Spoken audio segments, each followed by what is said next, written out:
What's up? 208, week 1 in the books. We are coming live to you right now on 9/9/25.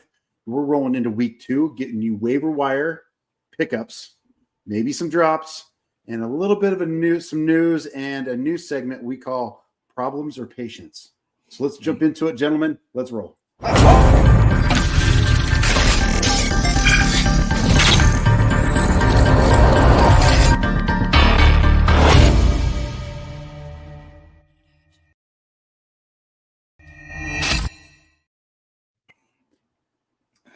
Chance, yes, we did talk about that. The answer to your question, Chance, yes, we did talk about him, and we will bring him up later.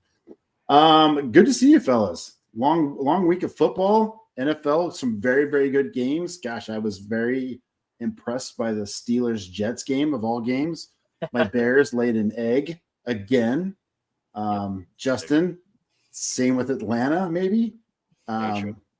Hey, Victory Tuesday for this Bronco fan.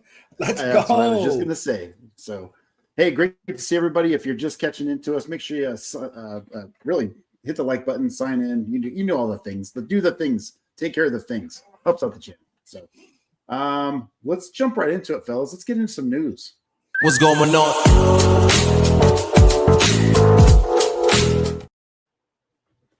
Justin, let's go ahead and hit us while I give us a little bit of background music going. All right, I'll hit the positive stuff first. Jameson Williams signed a 3-year extension, which really surprised me. I did not think they were going to sign him to that big of a contract, which was a little weird. And then when I was driving home today from football practice, Christian Watson got a contract, who's probably not going to play this year, but he got a 1-year extension for $13 million. A little strange, but that's the best job ever. Yeah, 2 wide receivers got paid, so there you go. Hey, quick question with that, because I know that there's so much hype about Tesla, and he had an awesome touchdown catch. Yep. Does the JMO extension scare you guys at all about his hype? No? Nope. Not really. No. Okay. I think he'll be fine. Yeah, he'll be fine. I think he is what he is right now. He's a wide receiver 3. So in fantasy football, doesn't go wrong. On a bad offense. Oh, there it is. Too soon. Anyways, injuries. Brock Bowers, if you saw that hit, basically got the knees taken out from him. He said he's fine. Doesn't seem anything serious, but we'll see how that goes. George Kittle, probably the worst news all week, gets put on IR. So, George Brittle. Just a big shot. At least Chance said in our pre-meeting that, hey, at least he scored a touchdown before he got hurt. So thank you, George Kittle, for doing that. Jawad Jennings took a shoulder like every single other wide receiver does. He has a shoulder issue. We'll see what happens. Just keep an eye on that. Ricky Pearsall might be a league winner at this rate. And I think I was high on him. I don't know who else was high on him, but I was super excited for him to ball out. He's just really good. He's really good at late hands as a wide receiver. Did you guys see how many touches CMC had? Do you guys see the number of touches he had? It was 31. 31 touches. And his highest average is 19 touches a game. It's stupid. He said he's siphoning off all the injured players. Oh, so yeah, he is. He just sucking them dry. Christian McDracula. There you go. My boy, Matt's boy, Drake London, with the shoulder. I think he's going to play. Pay attention to it. We still have Mooney still out. I hope they all both get to play against the Vikings on Sunday night. Should be a good game. Puka Nacua, dude, just a dog. He got absolutely annihilated in this game. Had to get stitches, cut his whole face open. He should be good. He came back. He had 10 catches on 11 targets for 130 yards. I think Stafford's okay. I was a little stressed about him. He seems okay. Xavier Worthy basically got deleted by Travis Kelce coming across the middle on a mesh concept. I think he might be done for the season. We will see what happens. Evan Ingram, maybe Chance could talk a little bit about him and his calf kind of going out there. Yeah, so just a little calf injury. I mean, you could tell they switched in some of the other tight ends there. They're not super concerned about it, but they're monitoring it. He's still limited at practices. But, Evan Ingram, there's always an injury that pops up. He's just not a guy who stays super healthy all the time when you're that athletic. but they're not super concerned about it.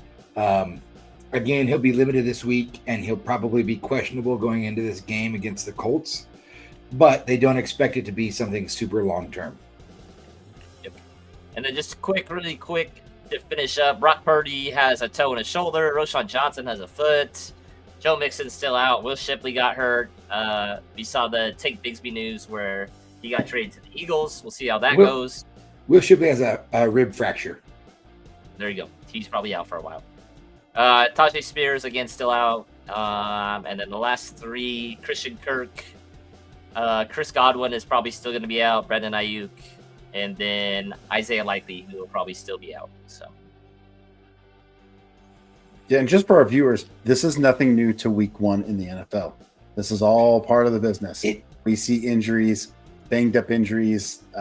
Most of the time we don't see anything serious, but we do see this type of stuff every single year, especially now that players don't really hit as much as they used to in training camp.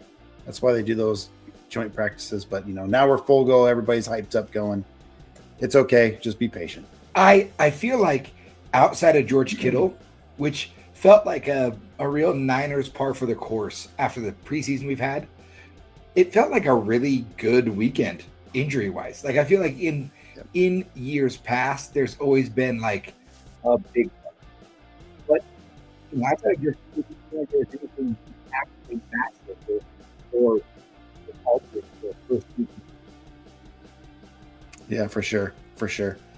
Chance, we lost a little bit on the audio there, but Justin, we talked quite a bit about trades and how kind of like panic trading some, teams like, oh my gosh, I'm not a big fan of trades until really after week 3 or 4. But Justin, you want to give us some trades that you have seen already that are just kind of Chance sent me a trade. He wanted me to open it live on air, so I'm going to do that for him just so I could. Oh, perfect.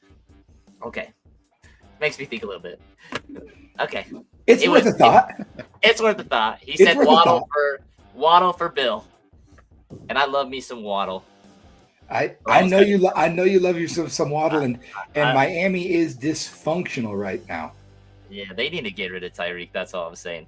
All right, so the first trade that caught my eye again was on Twitter.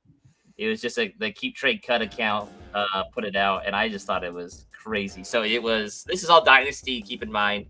It was CJ Stroud and a second for Justin Fields. What? Yep. My first reaction is what? And then my second reaction is, yeah. I'll be honest with you. I understand Which way? Which way do you want that trade? I kind of like the Justin Fields side of it.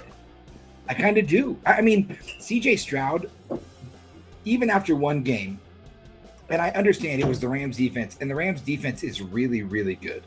Like they are a really good defense. But CJ Stroud looked lost again. Like I was really hoping he would show up and show out. But I don't know. He makes me so nervous. I mean, if you're a Nico Collins owner, that first game has to have you, on edge at least a little bit. Yeah, I think Chance is right here. It all depends on which perspective you're going for. If you're wanting Fields for a long-term rebuild, no. If you're in a win now this year, I think that trade makes a ton of sense. I think Fields could win you a league. Yeah, I still don't have any faith in Justin Fields, but that's just me. All right, here's one that can tug at Chance's heartstrings. So it's Justin Fields, Josh Downs, and a 2027 second. So we should know how valuable those 2027s are for Bo Nix. Oof. Yup. Man, I love Bo Nix, man, and I want you to know I had tempered. Like I was working blacksmith overtime, tempering my heart for how that game was going to look, and it went exactly how I thought it was going to go. I was so ready for that offense to hit snag after snag and for Bo Nix to take a minute to settle down. I don't think that you're going to get returns on Bo Nix in fantasy until the second half of the year. I just don't think he's going to come out and ball out in the first half of the year like he did in the second half of the year. They've got a new scheme. They're doing the wide zone scheme that Sean Payton's implementing. And I only drafted Bo Nix in one league just to say I had a share. And it was my least, it's the league I care about the least, right? Because with as good as their defense is, look at that. They didn't need him to put up a ton of numbers for their defense to just smoke the Titans. Now, you're playing a rookie quarterback and nobody on the Titans can catch a ball. Thank goodness. But I really just think that Bo Nix is going to start this year really slow and people are going to lose a lot of faith in him. And he might win leagues at the end of the season. But if you're trying to stack wins early, I like the other side of that. I would trade away Bo Nix for that. With that long-winded answer, what was the trade again? John, it was Downs. It was Downs, Fields in a second for Bo Nix. Yeah. Yeah, boy. I think I'm on the same page as Chance. It's a short answer. And I just real quick, Justin Fields looked really good. He just looked good. He looked like everything I ever wanted him to look like as a prospect out of Ohio State. He looked like that. I think he always starts off fast and then he just fades. I don't trust it. Okay, anyways. All right, here's a big one. That dude, Ibuka, and Bill for Malik Neighbors. Yeah. Ibuka Bill. Ibuka Bill all day. I knew he was going to That's say easy. That. That's an easy one. Somebody's a Neighbors fan there. I love Neighbors. I do love Neighbors. I do too, but I'm getting really good value there with Ibuka, who could be it. All right. I might be crazy, but a top 5 wide receiver. Pearsall for Travis Hunter in a second. Are these, again, remind me, are these redraft or dynasty trades? These are dynasty trades. These are dynasty trades. Pearsall for Travis Hunter in a second. Travis Hunter. See, I'm glad you said that, Matt, because I land on Pearsall. I would take Ricky Pearsall in that trade. Really? I would. I think that, one, I'm trying to win games this season. Pearsall is a second-year wide receiver with nobody else. He's going to just absorb targets. Not only do I feel like I'm going to get more targets and more catches out of Ricky Pearsall, I don't have to worry about him playing two ways and losing snaps on the offense. I don't have to worry about that. The reason why I say Travis Hunter, if my league allows him to play in the defensive spot, you get defensive points. Depending on your league, I want Travis Hunter. I do think Travis Hunter could be a top 12 wide receiver, depending on what goes on. I get a second out of it. I think we know what the ceiling is for Pearsall, but I don't know that we know what it is for Hunter yet. So yeah, I can understand both ways. I guess I struggle with that. The Ricky Pearsall ended last year on an absolute hot streak. He was a stud. That's his ceiling. Yeah, it was a pretty good ceiling, man. That's some high ball ceilings for what Ricky Pearsall finished. But if Travis Hunter has that and better, and I get a second out of it, I'll take Hunter. I just like Hunter better. Just me. All right, here's my last one. Hey, Lineberry, you gotta break that tie for us. I'm keeping Travis Hunter. Okay, I'm odd man out there. It's no question for me. It's Travis Hunter's a dog. Okay, last one. This one's for Matt. Bretton Strange, who absolutely annihilated a guy. It was, if you can go find that clip on X. He kills the dude. Bretton Strange for Colson Loveland. Dude, I don't care. I'm taking the Idaho boy. Sorry, we're taking the 208 guy. I don't care what you say. I am too. Chance? All right. Yeah, I'm Loveland here. Yeah, okay. Yeah. Same. All right, that's all. All right, let's get into the week 2 waiver wire. We're going to talk about players. We each have 3 that we want to talk about, and that can help fill your roster here. Let's jump in.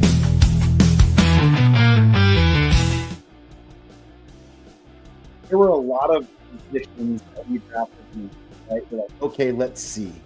And maybe one of those guys was Blue, right? Who guy was a healthy scratch for Dallas. So you're like, okay, do I keep him? Do I not? Maybe I need a receiver or something. So those are types of players like, you know what? I like the upside with these week 2 players. This is what we're talking about. Be careful. Don't chase fads. Don't chase players that like just got hot for a week. So that's kind of what we're going to talk a little bit about. But Chance, let me start with you. Who is your first player that you are trying to get off the waiver wire? So it's kind of tough because I think that when I'm picking off of waiver wire in week 1, I want to see guys that I think are definitely going to have not just an impact in a game, but in a system. And for me, it's Juwan Johnson. It's tight end Juwan Johnson, right? He's my number one guy. I know that there are some tight ends that really popped off, but if you look back at the way Kellen Moore has run offenses, he has always integrated tight ends pretty heavy in how he runs his offenses. And so Juwan Johnson signs a contract, okay? And yeah, you have Chris Olave and you have Rashid Shaheed, but you don't have, in my opinion, quarterbacks that are maybe set to get the ball to their wide receivers as readily as those quarterbacks are going to need the safety valve that is a tight end, right? And I saw Juwan Johnson played 96% of snaps, right? He played so much. And I just think that I'm going to trust Kellen Moore to get the ball to a tight end because he's done it. I'm going to trust Juwan Johnson to be an athletic receiving tight end because he's been that. And I also am going to have to just trust that Spencer Rattler or Tyler Shuck, if he gets out there, is going to need to check down or get the ball to a very quarterback-friendly tight end. So I think Juwan Johnson could be an absolute stud long-term this season. If you lost Kittle, if you had Ingram that you drafted, if you have a guy at tight end, I would even scoop him up so that your fellow league mates can't get him. You know, I think it's a safety move at that point. Tight end's a depreciating value. Justin, who's your first guy? Oh, go ahead, Chance. I was just going to say, he's 6% rostered. So, I mean, he is definitely available. Justin, who is your number one? Just to kind of go off a Chance, like, there's no, like, they're going to play from behind in every single game. Like, they're going to have to throw the ball a lot. So, that's another reason to pick him up. He's the number one tight end on the week as well. My guy, I'm going to talk about another tight end, get him out of the way. Harold Fannin. They're just playing 12 personnel, which probably my favorite. Freaking 2 wide receivers, 2 tight ends. Let's see if you can stop it. Him and Njoku, they played. Njoku had 84% of snaps. Harold Fannin had 72. Like, they're playing quite a bit together. I don't think Njoku's going to take away from that. Again, Jerry Jeudy, Cedric Tillman played 88%. I think they're going to lean on those 2 guys. Harold Fannin is a freak. He had 9 targets for 7 receptions, had 1 drop as well. I think you can rely on him. He's just going to keep getting better and better and better as the year goes on. He's at 8%, so a little bit more rostered than Jawan Jennings, but I think both of those guys right now, I think Mark Andrews will be dropped in a lot of leagues for these 2. I'd almost rather have these 2 than him right now. It just feels like Andrews is so up and down. I think these guys should get about 5 catches a game and get you 50 yards, which is all you could ask for in a waiver wire tight end. Yep, agreed. My first guy, he's probably rostered in more leagues than we think, but now that we saw the injury, I think you have to ensure you pick him up. It's Hollywood Brown. Hollywood Brown is the number one go-to, right, wide receiver for KC. It's a no-brainer. I don't think I have to talk much about it. Just make sure he is not on the waiver wire somewhere. So for at least another 5 weeks, he's the guy. So going back, let's work it back the other way, Justin, a little bit. Who is your second guy? Okay, I'm not a homer. Okay, this is not a homer pick. Okay, just go with me here, guys. Does anybody know who Casey Washington is? I think Matt maybe does. You put that in our chat in our pod chat, and I'm like, did he mean Parker Washington? Is there a Casey? Like, I thought you got fat fingers for a little guy, and I'm like, you definitely mistyped that. I didn't. Casey Washington this is his second year with the Falcons. Falcons guy, not a homer. He played at Illinois. He was our 7th round pick a couple years ago, 2 years ago. Can you guys guess who had the most routes run, the most snap percentage on the Falcons this week? Casey Washington? Exactly. 95%. 95%. Wow. That's what we're looking for. Him and Penix got to work a lot on scout team. Again, we might not have Drake. We might not have Darnell Mooney. Casey Washington right now is playing the Mooney role. He had six targets for 3 receptions, 33 yards. Again, I think Penix trusts him a lot to play. Again, we might not get 2 of our best receivers starting. He is worth something. He is rostered in 0% of leagues. 0.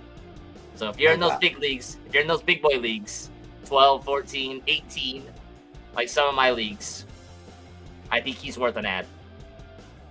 I just want to say, first of all, you're sick for being in an 18-team league. I think you're sick. It's rough. I love it. It's rough. I love it. It's fun. It's rough. I will tell you my number 2, and then we're going to get the chance here, number 2, and we'll kind of punch here a little bit. But a guy a team we were trying to figure out who's going to be the number 2 wide receiver, and that was in Pittsburgh, right? We had a couple running backs there. You had DK Metcalf, and Calvin Austin comes on and plays, I believe, 80% of the snap, or play 80% of the snaps. Ends up with 6 targets, 4 catches, and a touchdown. He's clearly going to be the number 2. So I think he's worth a grab. I was a little surprised how much they threw the ball in that game, right? I was like, okay, Aaron Rodgers did not look as bad as I thought, and I will be the first one to admit it. Hey, I was telling him to retire, and he looked good. I was here for it, man. I was here for the Aaron Rodgers comeback tour, and it looked good. Come join me. So never. Pretty crazy. So we'll see how it goes. Never. Chance, you have a second one here, I think. I do. I just want to talk about him because I feel like when you look across the board at how, you're going to look at a lot of these waiver stuff. You're going to get a lot of waiver information online. Then Quentin Johnston's going to come up, right? Quentin Johnston's going to come up as a waiver ad. And I feel like on a lot of my leagues, I put in bids for Quentin Johnston.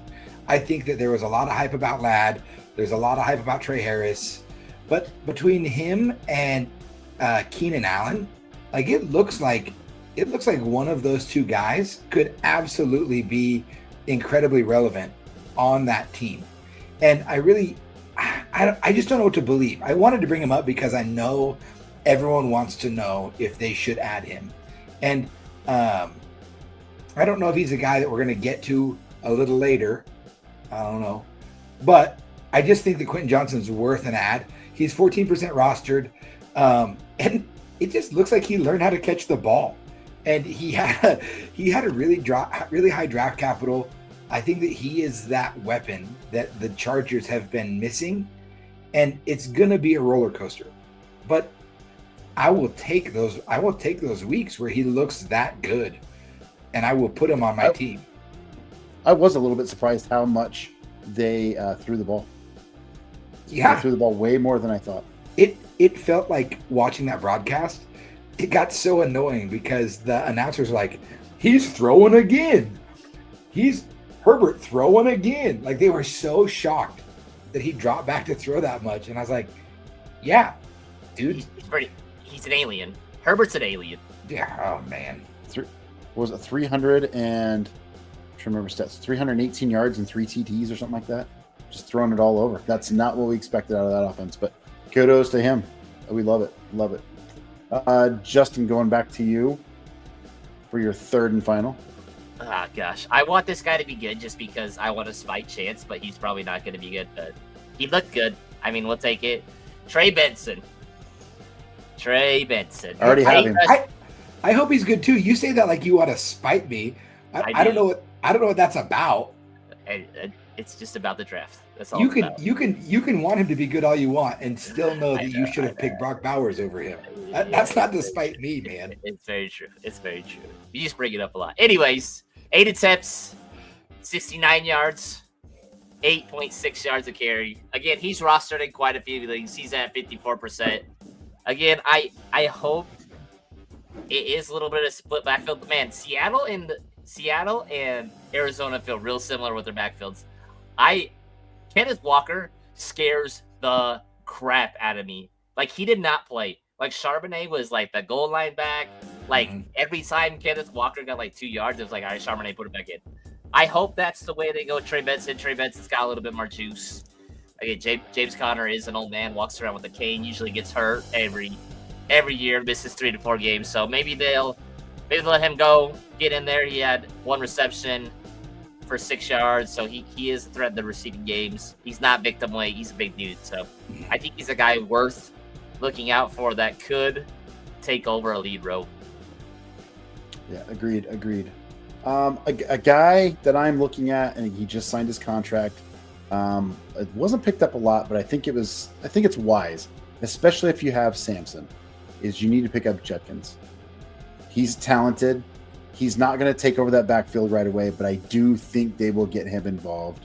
They're just getting things ironed out, especially if you need running back help.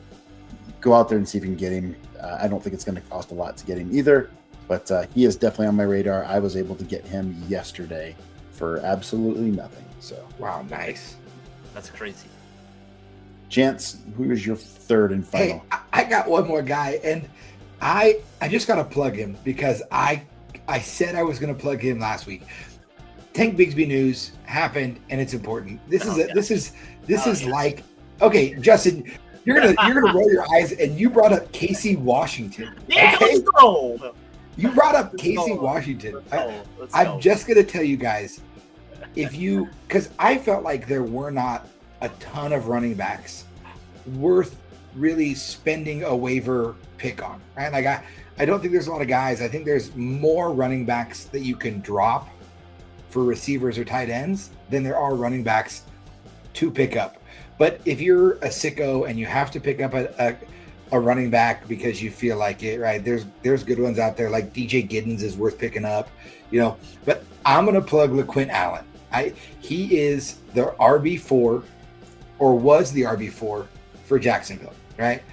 But I feel like the Bashal Tutin hype all summer long has been really fantasy football and Twitter fabricated. I don't feel like I've gotten a lot from the team, from beat reporters, from coaches about how much they love. They're not like, oh my gosh, we love Bashal. Oh my gosh, Tutin's the man. Like the only thing that we've ever gotten is, hey, we spent a higher pick on him than our 7th round guy, right? That's it. He's struggled with fumbles. And with Tank Bigsby out of the way, LaQuint Allen had 14% of the snaps, so not a ton. He played 9 snaps, but that's 5 more than the 4 that Bashal Tutin played, right? He's out there in pass pro. He gets a ton of hype from Liam Cohen about being a running back that does the right thing. And again, ETN is the guy. It's obvious he's the guy. But if you're talking about picking up an insurance running back or a guy that might be there, and Tutin is, to me, he's too rostered to bring up on a waiver show. But if you're a sicko and you need to pick him up, I think LaQuint Allen is totally worth a pickup and could be a guy that we talk about later in the year. Okay, that's my equivalent to Casey Washington. That is good. That is a good deep insight for sure for those listening, because you just never know. You are truly looking in fantasy football. You're looking for that diamond in the rough. You just trying to find in and out. Yeah, trying to find a Kyron. Yep. So, a guy that we talked about briefly, but we didn't elaborate here. But is Isaac Tesla. Do we pick him up? Do we not pick him up? Now, just real briefly here, he was in 10% of their offensive snaps, which was 3. And one of those was for a circus touchdown catch, which phenomenal catch. It was ridiculous catch. Unbelievable. I'm just saying that he's behind Jamo, Amon-Ra St. Brown, and Laporta, who all played 100% of the snaps. Don't go crazy wild here, right? Especially in redraft. Don't hold your horses. we are all cheering for him and want him to do well. He's such a freak, but I don't know. I'm pretty sure don't roster him yet. It's somebody's going to. He's going to sit there and like, oh, he's not doing anything. But just hold your horses. You guys agree or disagree? Justin, go ahead. He's trying to get Tesla. Redraft, no. Yeah, it's tough. There's just too many mouths to feed that offense. And the way their offense looked, it was. I get the Packers; they're good, but their offense was rough to watch. So, again, I think someone brought up a stat of Jared Goff, his record without Sean McVay or Ben Johnson. It is. Yeah. Maybe Chance knows it. It's not good. I'm ready for this. I'm so ready. I'm a huge Tesla fan. Okay. He was awesome in Arkansas. I watched his tape. He's great. He was a guy that I was targeting on waivers after our rookie draft in May. He was on my short list of buried guys with Krosky Merritt and LaQuint Allen and all these guys. And I missed out on him. And Lineberry's over here he wants him so bad. I want him to be good, but I just don't see a path for him where he's at to be that when you're the fourth option on a Lions team where without the coordinators named Sean McVay and Ben Johnson, Jared Goff is 0-19-1. That's his record when he has not had Sean McVay or Ben Johnson as his OC. So is that bad? I saw all these memes after that game of Dan Campbell in the Applebee's commercials. And it's this is what Dan Campbell looks like when he doesn't have Ben Johnson as his OC. Looks like he was going to work at Applebee's. And I don't know. Tesla's going to have great splash plays, but not yet. I'm not buying it yet. I'm just not buying it. Yeah. And I want to buy it, man. I got money saved, but I can't. To go off Chance's point, there are going to be owners, especially in Dynasty, that are panicking about the Lions. I would not panic about their two best players, which is St. Brown and Gibbs. If you could go get them for cheap, go get them right now. If they're going to sell off Gibbs for, I don't know, some crazy Javonte Williams, do it. Travis Etienne. Do it. I don't know if that's going to happen, but people overreact week one. It always happens. Go take advantage of them. If someone wants to trade Quentin Johnston, who's the wide receiver 3 right now, for St. Brown, send it. So just be aware of those things. That is a great segue. Bonus, go get the Packers defense. They look phenomenal if they're available. They're not even a streaming option. You can plug and play. Getting into our next segment, and we got a little time here. I'm going to throw some guys at these two, and I want to know if we should be patient on them or do we have a problem, right? And I'm gonna queue up something here eventually. I just didn't have time to do it today, so we can get a segue into that.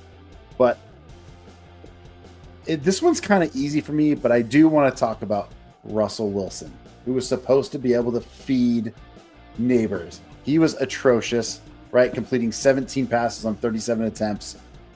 Is this a problem, or should you just be patient with him back there with the Giants? I'm going to start with Justin. Hey, Russell Wilson sucks. That's just me being blatant. I've been a Jackson Dart guy since he came out. I get let's give him some time to adjust. Even start Jameis. If we're gonna just be worried about fantasy football, just start Jameis and let Jameis throw 30 interceptions, 30 touchdowns. Let's just send it. I think Russell Wilson is so washed. He's been in the spin cycle 18 times. He's that washed. He just needs to go do Subway commercials and get the heck out of the NFL. That's where I'm at. You could start either of those quarterbacks. You can start DeVito. Even I don't know if they cut him or not, or if he's a practice squad guy. I don't think he's on the team. Okay. I send Kirk Cousins there, please. Send anybody there to let him play. I don't like Russell Wilson. Chance rebuttal. I can't rebuttal that. None of you guys have had Russell Wilson on your team and had to watch him play games. I did as a Broncos fan. Okay, I think he's bad, but I think the patience part of this is be patient about neighbors. The best thing the best thing for you in fantasy is that they are starting Russell Wilson again next week. Next week, Malik Neighbors is also going to poo-poo the bed. I don't see a world where Malik Neighbors blows up with Russell Wilson. And after 2 weeks of bad performance, his price will drop, and he will be a guy that you think people panic after week 1. If they go 2-0 or 0-2 with a Malik Neighbors, a first-round guy who's not producing points, there will be panic in the streets, and that's when you go get him. You got to have patience for a talent like Malik Neighbors. Their schedule is rough. They have a rough schedule. Yeah, it is. I'm glad you brought up the chance. That's why I brought up Russell Wilson, because it is a direct tie to Neighbors. And it's like, do I be patient with that? I think, yes, nobody has Russell Wilson on their team. I think everybody's waiting for Dart, but it's so tied to Neighbors. Like, should I be panicking? Is this a problem? Do I get rid of Neighbors? And I agree. I think just hold right now. Be patient. The worst thing that can happen for really the Giants is they start a really, really bad start and it just snowballs. And remember, Neighbors has been kind of hurt already, and then they just shut him down, right? That's what we do not want to happen, if at all possible. But I think they'll get Neighbors, or not Neighbors, but they'll get Wilson or Dart some looks before too long. So, all right, my next guy. We've already alluded to this a little bit, but Jared Goff, is he a problem? Is this a problem, or is this? We just need to be patient with this offense. Chance, I'm going to start it off with you. Man, I like Jared Goff a lot. I like the Lions a lot. Like, they're a team that I'm like, dude, I can totally root for those guys. But I feel like I have been pretty consistent, even for the month leading up to football. When I was too busy to be on the podcast, I had this conversation with Justin. I think that the Lions are going to take a step back. And for me, Jared Goff is one of the best system quarterbacks. And when that system fails, I think you're going to see a dip. Jared Goff, panic. Or problem. Whatever. I forget our words. The problem, panic, either way. I panic. Yes, brand new. He's a problem. I think he's going to be a problem. Justin, anything to add to that? Yeah, he feels Derek Carr-ish. Like, where Derek Carr Derek Carr had that really good game, and then just disappeared off the face of the earth. Jared Goff, you guys have to understand, is he has to throw for 30 touchdowns to be relevant. Like, that's the end all be all. Like, he threw the ball almost 40 times and only threw for 225. That's not good. That's not a good percentage. That's not what you're looking for. Whether it's completion percentage or yardage. Like, it wasn't good. I get he played Green Bay. But listen, Chicago's got a good defense. Baltimore's got a good defense. Cleveland's got a good defense. That's the next 3 games that he's got to go against. Then he gets Cincy, who we all know about Cincy. But this NFC North is going to be rough. For all quarterbacks involved, it's going to be very tough. I'm out on him. I don't have any Jared Goff shares, thank goodness. But yeah, I would not have him. All right, let's slide over to the running back. These are a couple well-known running backs. One we already mentioned. We're going to just kick off with that right now. But Kenneth Walker. Oh, gosh. Justin, I'm going to start with you. Right? We saw, wow, Charbonnet take that over. But give us your thoughts. Is he a problem, or just need to be patient with this offense? Oh, man. Walker, I think I said this a couple of times. Walker and Brees felt really similar going into the season, and now they feel completely different. Like, absolutely.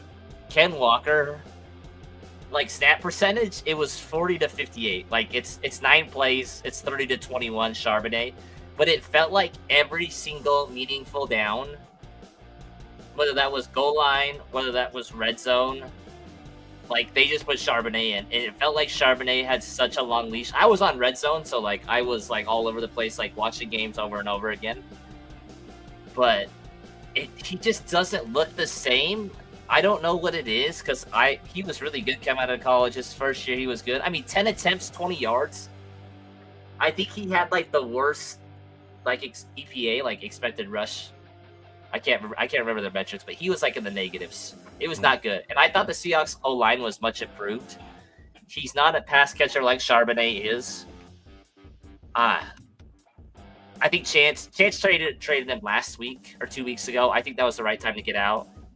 As much as value as he had, I think the value right now is not going to be that high. So I'm pretty stressed out if I have Ken Walker. So Chance, agree, disagree? I still believe in Ken Walker's talent. I think Ken Walker he's a big play waiting to happen. I really have no idea what that looks like in Seattle. I think your best bet is to hope he gets moved to the Texans, or somebody that needs a running back. But again, you can't bank on that. I was a big Ken Walker believer coming out of Michigan State. I was a big Zach Charbonnet believer coming out of UCLA. And Zach Charbonnet's, he's been the better back. And I just think that that's evident in not only the eye test, but in how coaches talk about Charbonnet versus how coaches talk about Ken Walker. And so I don't know. There's so few running backs who can run like Ken Walker can when he's good that I'm a little more likely to be patient with him. Just for parity on our podcast, I'm looking to be a little more patient with Ken Walker.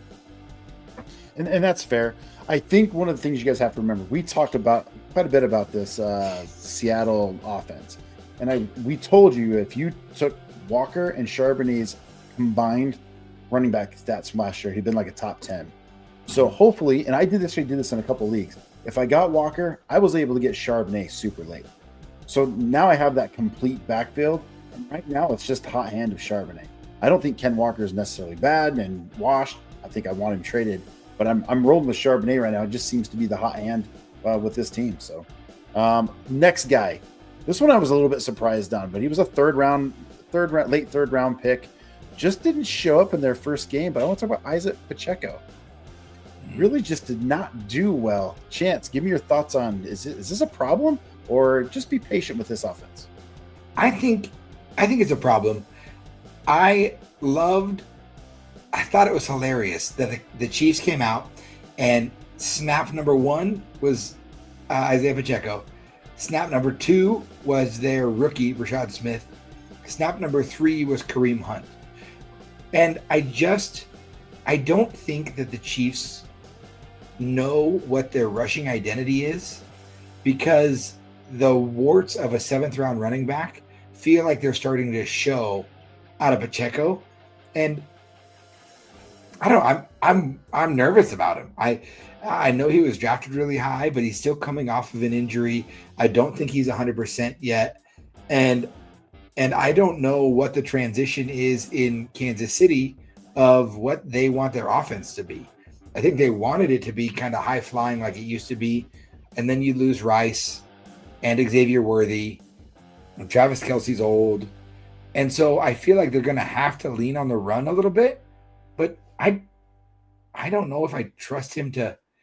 He just runs so violent. I feel like he's running out. His tread's gone. Okay. Justin? I'm probably not worried. His rushing attempts, again, it was 5 for 25, which is 5 yards to carry, which he'll take. He had 3 targets for 2 receptions. I think Chance is hitting on something that I'd probably look at in a positive way. They should run the ball more. They are out 2 of their highly invested wide receivers. He didn't run the ball poorly. Again, they just got to figure out what they want to do with the running backs. I don't think Kareem Hunt should be getting carries. Rashad Smith is a good change of pace guy, but again, they did want to go high flying. They had injuries, so they should maybe just go back. Hey, we're gonna play a really strong run game, and we're gonna play really good defense behind it. Hopefully, that's the decision they do make. I'm not super worried about it though. They do have Philadelphia next, which is tough, but then they get the Giants. So schedule-wise, I don't know if it'll clear up next week, but hopefully they make that scheme change. Like, hey, we're just gonna run the ball since we lost 2 of our guys. All right, let's move on to wide receivers here. I think this is a no-brainer, but this is a good educational moment for some of our viewers that maybe are new to fantasy football, just following along here. But Jamar Chase, 2 catches, 26 yards. Are we worried about this? Is this a problem, or you just need to be patient? Chance? It's only a problem in that I lost a matchup because my 101 pick pooped the bed, but it's not a problem by any means. The Browns have a good defense, and the Bengals have a bad O-line, and Burrow got beat up in that game. He got beat up bad. And I think that there's no need to panic whatsoever. Jamar Chase is still an absolute stud, and he has every ability to go off and be the wide receiver 1 for the next 5 weeks in a row. So I do not panic about your studs. Studs are studs. Justin? Yeah, I'm not worried. He's Jamar Chase. He's the best receiver in football. Like, they'll figure it out. Their offensive line is terrible, but they'll figure it out. I'm not stressed at all. I remember when Jamar Chase was coming out, he had like all these drops in the preseason. Like, he sucks. He's not gonna be good. There aren't lines on the ball. It's a professional football. He can only catch college balls. And like his first touchdown was like a 50-yard touchdown where he broke like 3 tackles. I was like, yeah, he sucks for sure. Yeah, he's fine. All right, this next one's kind of a combo here, but I do want to talk about it. Devontae Smith and A.J. Brown, who did combined for not very many yards. I think A.J. Brown had 1 reception for 8 yards, completely disappeared. So, again, Jalen Hurts just 23 total passes. Justin, are we worried about this passing attack for Philly? Give us your thoughts. Like, I don't know why people are surprised. Like, this is their offense. Like, they don't throw the ball a lot. Like, they're gonna rely on Saquon. They just traded for Tanks Bigsby. Like, Jalen Hurts doesn't throw the ball a lot. If he throws more than 30 times, I'm kind of surprised. They have a really good defense. They have a really good team. They're not going to be playing from behind a lot. Like, it is what it is. And guess what? A.J. Brown's getting old. Like, it is what it is. It felt like he wanted to get traded this offseason to the Patriots. He was posted on this Patriots stuff. So, like, I think he's going to be up and down. He's going to be a little erratic. Does he finish as a top 15 wide receiver? Probably, just because he's a touchdown merchant. But I'm not panicked. It'll work out. He's going to have boom and bust games. So, Chance? Yeah, I'm also not worried. I think I saw enough out of Jalen Hurts at the end of last year and how he used Devonta Smith and A.J. Brown. And I think Sirianni is going to want to do that as well. I mean, if I was the Eagles and I was playing my arch nemesis, the Dallas Cowboys, and I could just run down their throat to prove a point that I can run down your throat, I'll do it. But I think they're going to have games. I think that I wouldn't be surprised if we get a little bit more of a shootout this next week against the Chiefs, and all of a sudden we're not having this conversation about A.J. Brown or Devonta Smith. I am not worried. And finally, and we alluded to him already, so Chance, I'm going to kick it over to you right away, but Evan Ingram, really, a lot of it was kind of a calf injury that kind of let him out. Is this a problem, or just be patient with him? He was supposed to be the joker role in this offense. Give us your thoughts. I think it's patience. I think that I fully expected them to take some time to knock the rust off of the preseason. I mean, like, all of the hype coming in, they're still a team that's continuing to implement a very, very complex Sean Payton offense. Like, they're switching over to wide zone, so they're doing things a little different. And Nix is going to take some time to, I don't know, settle. I just think he's going to need to settle back in. As awesome as he looked at the end of last season, I watched a lot of his film from Oregon and Auburn, and he just gets a little erratic. And I think that Evan Ingram is a guy that Sean Payton wants to have involved, and he wants him to be what he's going to be, which is part of that joker role or whatever. So once the calf injury heals up, I think patience. I wouldn't drop him, but I know a lot of people probably will. If he's dropped and if he's available in your league, I'd snatch him. Justin? I think people just need to understand something, and Chance alluded to this. I feel like I've been saying this for the last 4 months. Like, this is not an indictment on any skilled players on Denver. They're just not going to get a lot of chances. Like, there's just, like, whether that's a Bo Nix game, whether it's an Evan Ingram game, whether it's an RJ Harvey game, whether it's a Sutton game, like, this defense is ridiculous. Like, you guys have to understand how good this defense is. And they are missing one of the best players this week in Greenlaw. Kufunga is just blowing people up. They got Benito, who just signed a contract. They have the best defensive player in football. Like six, they need to, 6 sacks. 6 different players got sacks. That's like, crazy. I don't think, like, they don't have to score a bunch of points. Like, it's just going to be maybe ground and pound, maybe score 10 points. Like, that is not a recipe for success. And that's not an indictment on the talent of this offense. I think Bo Nix did look a little rusty, but he doesn't have to play a perfect game. And that's the great thing about being in this team. He doesn't have to play to carry this team like a Josh Allen did Sunday night, or maybe like a little bit of Lamar. Like, they don't have to score 42 points. They never will. They just have so many guys on defense. PS2 is the biggest game changer in football right now. Just shuts down half of the field. I think you just need to temper your expectations. Like, would I want to start Evan Ingram every week? Probably not. I wouldn't want to start Cortland Sutton every week. Bo Nix. It's very much matchup based for me as a person. So they got Indianapolis this week. They should have a good game. Well, that's another great segue, because I wanted to talk about Miami and the Colts here a little bit. Oh gosh, Miami's offense was atrocious, right? And that's probably, to me, a problem. I think we all agree on that entire offense. Tua, 114 yards, 1 TD, 2 interceptions. Achane had 7 carries for 55 yards. He did have a catch or 3 catches for 20 yards and made up with a touchdown. That was pretty much it for their offense. There was nothing going on.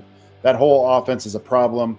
I do think Ewers might get a chance over there. We'll see. Zach Wilson, baby. No, Zach Wilson. No. I don't think so.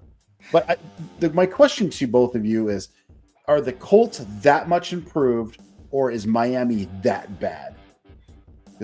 For those that didn't watch the game, 33-8. Chance, what are your thoughts?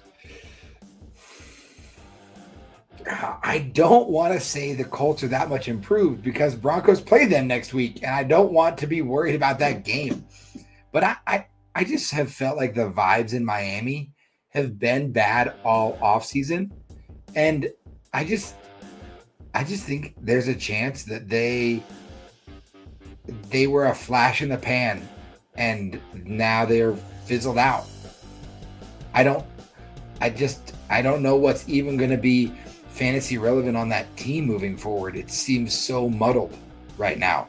So I don't think it's necessarily the Colts have had a good defense. They've got a really good coach. They have great skill players, and surprise, they had a competent quarterback who could, and I'm saying that about Daniel Jones, I understand, but they had a quarterback who could move the ball and looked decent.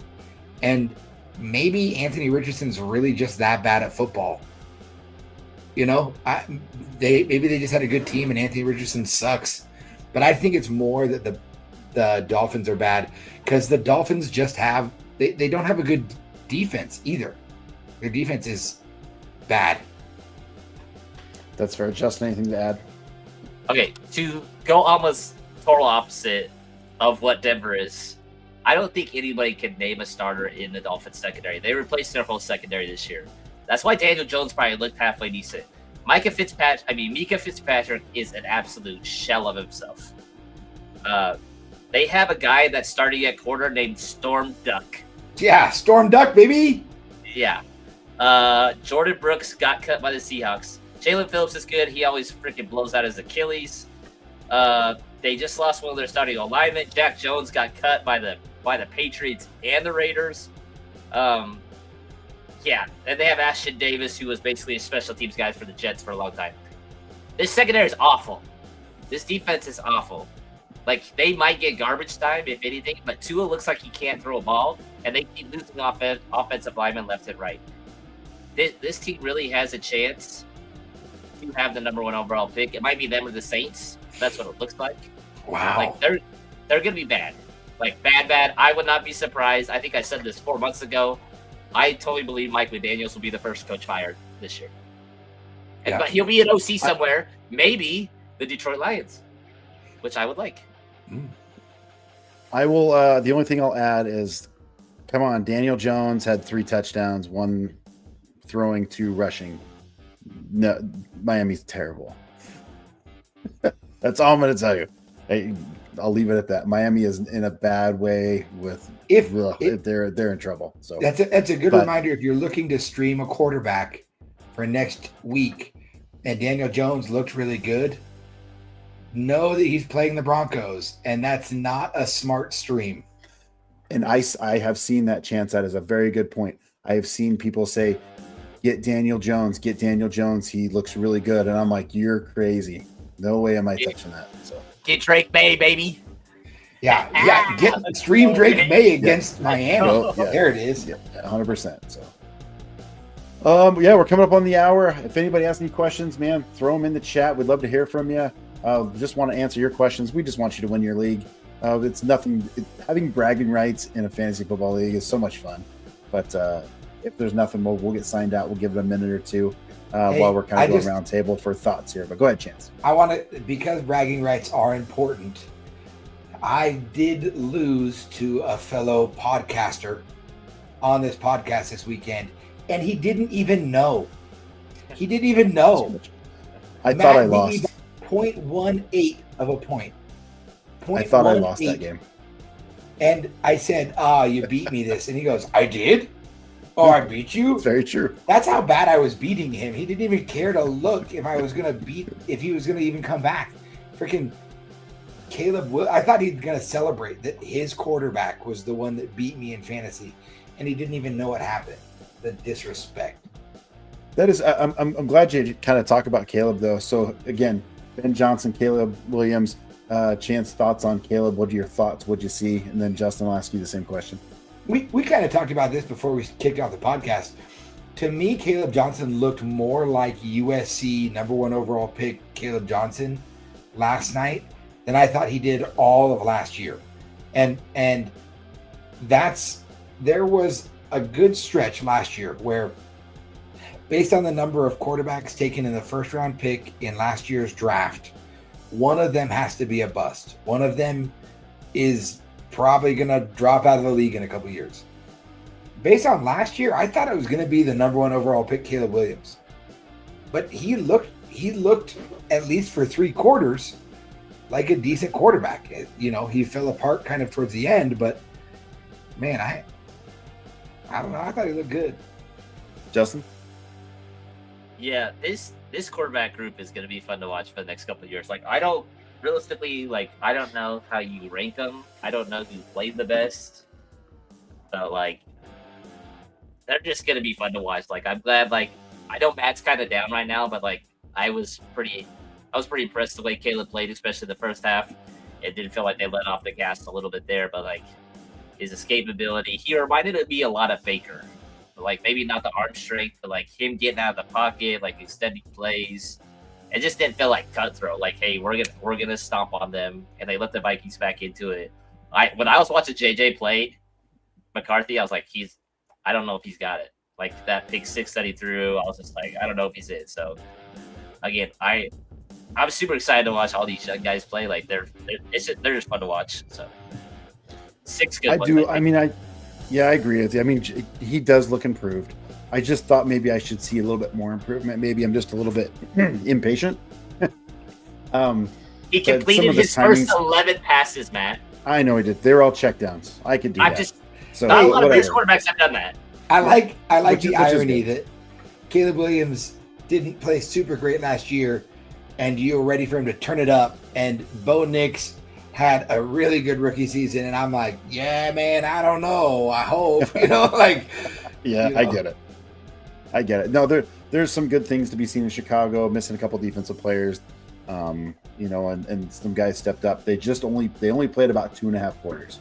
They got to get all 4 quarters played together. They would have won that game. But lessons learned, like I always say, coaching, we win and learn. We never lose. So yeah, Ben Johnson needs to figure out some clock management. How do you not kick that ball out of bounds? Yeah, agreed. Again, if you guys have questions or want answered, man, throw them in the chat. We're happy to do that before we wrap up and get out of here. But it's always fun to come here. Next week, we'll be live again next week on Tuesday. Same type of setup, more to talk about, more news, more waiver wire pickups. Man, join us. Let us know how you're doing in your league. Are you 2-0? Are you 0-2? Are you 1-1? Do you feel like you need to make some adjustments? Or are you just crushing the league like we are, right? That's what we do. So, man, please join us and ask questions away. We're here to help you. We want you to have those bragging rights.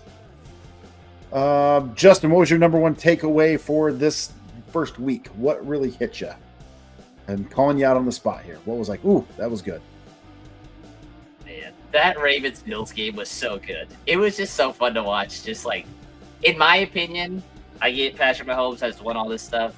Like, the two best quarterbacks in football just go crazy. Like, I had Josh Allen in one of my leagues, and I was down like 30 points going into that night. I was like, I'm going to win. I know I'm going to win. I don't know how it's going to happen, but, like, Josh Allen's going to go off for me. He did. He scored, like, 41 points. But, like, that Ravens game, I was, like, watching it in bed, and Amber, my wife, is like, what is going on? I'm like, nothing. Like, this is just, it's just so fun to watch, like, good football again. Like, I'm so much of an NFL guy. Like, every game is close. Like, everybody thought, like, the Broncos-Titans game was just going to be a blowout, and, like, it was close. Like, it was a competitive game. Like, there's all these one-score games. Like, I just love the NFL. I love watching it. But that game, besides the Falcons game, which I did like watching and everything, but, like, that Bills-Ravens game was nuts. I'm sure KC and Philadelphia will be nuts, too. So, Chance? Man, I saw the meme going around when you look at, like, players and leaders for week one, fantasy point leaders, and games that they were played. And it's like, we don't know diddly squat about anything. You know, like, we have all these ideas going into week one about what teams are going to be good and what teams are going to be bad, who's going to score and who's not. And we're just a bunch of real goobers who are sick in the head about football, making projections that 90% of the time won't come to fruition. You know, like, but I'm also so glad that we get to have fun doing it. It was so much fun to be on the edge of our seats for a Justin Fields, Aaron Rodgers game. Like, that is so crazy to me, you know? And like, even those games, we don't know anything about anything. That's what I take away from this. We don't know. My favorite part, and this is more specific to fantasy, but Bill stepped up. You have to understand, he was only in 33% of offensive plays. He finished with 82 yards and a touchdown. And of course I started him. And I started to panic because he had zero. You started him? And I was like, no. Oh yeah. I was ready for him. And I put him in my flex. I thought it was a great spot for him. Like over a couple other people, which I'm glad I did. But I was like panicked, and he came through on 33%. Home run for me, helped me win this week. So I was pretty excited. I love that for you. All right, gentlemen, we are 103. We've been an hour into this. Any final real quick. thoughts? Go ahead, Justin. You guys all got to talk about your quarterback. Let's hear your opinion on that man, number 9, Michael Penix. Let's hear your opinion. What do you mean hear our opinion? I just want some feedback. I think the biggest surprise for Penix was him running, like him moving, navigating the pocket, like his touchdown run. I was like, I don't know how he scored. And if you get a chance on X to watch his last throw to Kadarius Hodge, like, it should have been a touchdown, but Hodge gave up on the play. Like, he roped that sucker in to Hodge, and Hodge just stopped. It hit his feet. He didn't realize it. And then the play before that, he's throwing, like, I think it was a wheel to Casey Washington. And Antonio Winfield, I think the second best safety in the NFL, behind my guy, Jesse Bates, just made an absolute great play, knocked it out of his hands. But Penix, like, just something like, just his throw power. I'm like, dude, this kid's a freak. Like, he just ropes the ball everywhere. Yeah, I was surprised they let him throw 42 times. I was like, that was impressive. So, got a question here. Godspeed. Should I grab Quentin Johnson or Tillman? Who wants to take this one? I'll be honest with you. I would go season long Quentin Johnson. I would go Quentin Johnson in this one. because I trust that the Chargers are going to be competitive with the same consistent quarterback all season long. If the Browns, which the Browns should have beat the Bengals. Okay, that's something we haven't talked about. The Browns should have beat the Bengals, and Joe Flacco looked really good. His 2 interceptions were off of super weird deflections by both Tillman and Jerry Jeudy. The Browns are going to brown, and there is every possibility that you're going to have a rookie quarterback starting. Who knows what that does to Tillman's value or Judy's value? But I know that John Harbaugh wants to get Herbert to the Hall of Fame, and I just trust him to get it to Quentin Johnson more than I trust whatever hodgepodge of Browns quarterbacks to get it to Tillman. Justin? Yeah, that's fair. I think changed my mind on that a little bit. I was going to go Tillman, but if they keep switching quarterbacks, that's going to kill his value. So QJ, he's going to probably have those bigger spike games. Tillman might be more consistent, but if you're picking up waivers and Vlad gets hurt, maybe QJ is that guy. Maybe he figured out how to catch in the offseason. Who knows? I'm gonna be the odd one out. I'm gonna go Tillman. I just like Tillman as a wide receiver a little bit better than Quentin Johnson, who had one good game. Tillman's done some good things in the past. Now I think it's going to be game script. Godspeed. I'd see who else is out there. Who else do you have out there? Both of those to me are kind of rough if there's somebody good out there. But if I have to choose, I think I'm going Tillman. Let somebody else grab Quentin Johnson. But I could be wrong. Good question. That's a great question. Great question. I hope that answers your question. Two against one. So, let's chill for just a second longer. See if we get another question.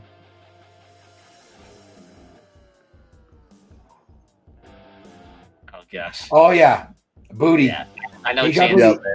He's from wide receiver U, man.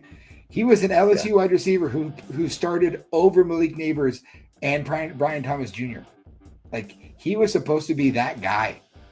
And then he fell because of some weird offseason stuff and off the field stuff. And he looks good, man. He looked pretty not bad. 6 receptions for 103 years. He's your guy. He to me, Booty, reminds me of George Pickens, where they both came out and they were athletic freaks. They were 5-star recruits. They were studs at their universities. And then they come out and have weird starts to their careers. And it's like people forgot that they were really good at football and had a really early breakout age. And now they're good. They're like, oh my gosh, this is crazy. And who's Booty playing this week? The Dolphins. Oh, let's go. Yes. Yeah. There it is. I'm curious who you're dropping, Godspeed, if you're dropping somebody. Drop Tank Bigsby. Let's see if he. Yeah, definitely like Booty there. No pun intended.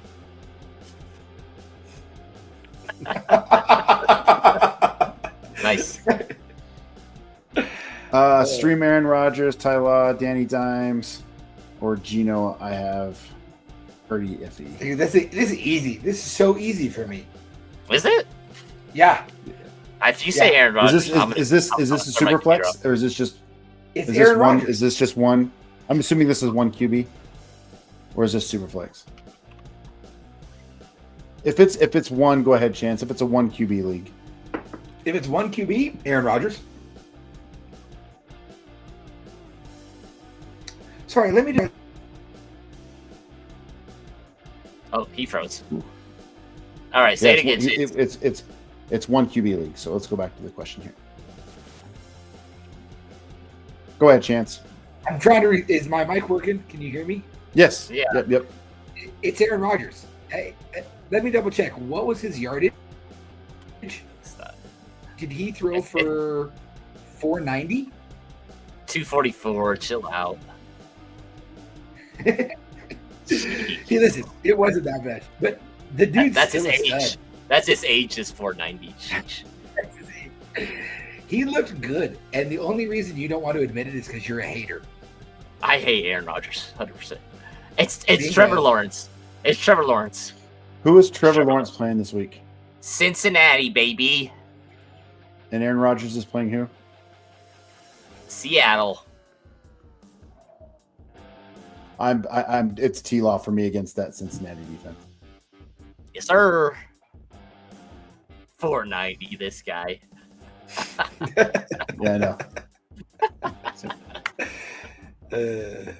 I just had to put it Yeah, out. so I'm just curious, why do you like A-Rod over T-Law this week? Because I had eyes and watched football this weekend.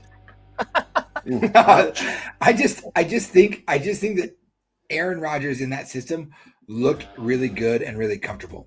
And I think that I'm more afraid of Trevor Lawrence taking some time to figure out this new offense.